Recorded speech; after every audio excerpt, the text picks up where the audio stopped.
আমার প্রিয় ছাত্রছাত্রীরা, দেখো আমি হাতে এই যে ছোট্ট সেমিকন্ডাক্টর ডিভাইসটা ধরে আছি, এটার নাম হলো ট্রানজিস্টর।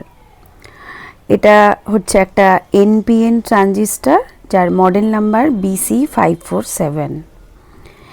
এই ডিভাইসটা আমরা ইলেকট্রিক্যাল সার্কিটে কখনো অ্যাম্প্লিফায়ার হিসাবে ব্যবহার করি, কখনো আবার সুইচ হিসাবে ব্যবহার করি।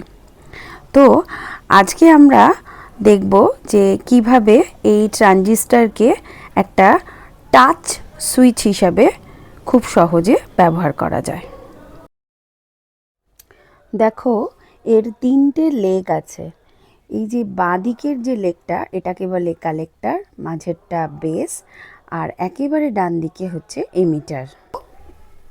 আর আমাদের কাছে আছে একটা এলইডি মানে লাইট এমিটিং ডায়োড, একটা রেজিস্ট্যান্স,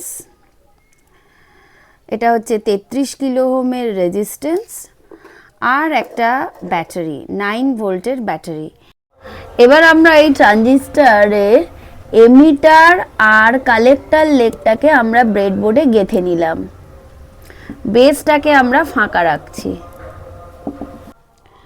তোমরা স্ক্রিনে দেখো একটা সার্কিট দেখতে পাচ্ছ। এই সার্কিট অনুযায়ী আমরা ব্রেডবোর্ডে পুরো সার্কিটটা তৈরি করব।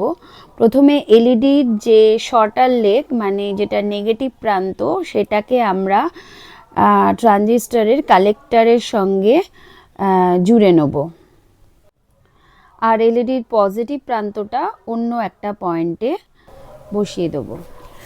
যেখানে পজিটিভ প্রান্তটা বসালাম সেখানে আমরা একটা 33 কিলো ওহমের একটা রেজিস্ট্যান্স দিয়ে দিলাম। রেজিস্ট্যান্সের অপর প্রান্তটা ফাঁকা রাখলাম।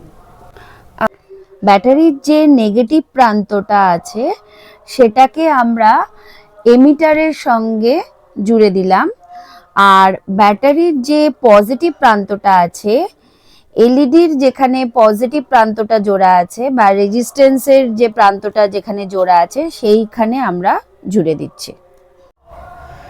এখন আমাদের সার্কিটটা রেডি হয়ে গেছে। এই যে বেস থেকে যে লেগটা বেরিয়েছে ট্রানজিস্টরের, এটা এখানে আছে, আর এটা হচ্ছে রেজিস্ট্যান্স। এই দুটোর মধ্যে ফাঁক আছে। এখানে যদি আমি আঙুলটা দিয়ে জাস্ট টাচ করি তাহলে দেখতে পাচ্ছি যে আলোটা জ্বলে উঠলো।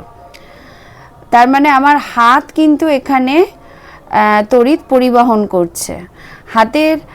হাতের মধ্যে দিয়ে যে অল্প কারেন্ট ট্রানজিস্টরে যাচ্ছে, তার ফলে ট্রানজিস্টর কি করছে, এলইডিটাকে জ্বালিয়ে দিচ্ছে। আমরা যদি এটাকে ডিরেক্ট টাচও করাই তাহলেও দেখছি আলোটা জ্বলছে। আবার যদি আমরা এখানে আমাদের হাত দিয়ে এটাকে টাচ করি তাহলেও দেখতে পাচ্ছি আলোটা জ্বলছে।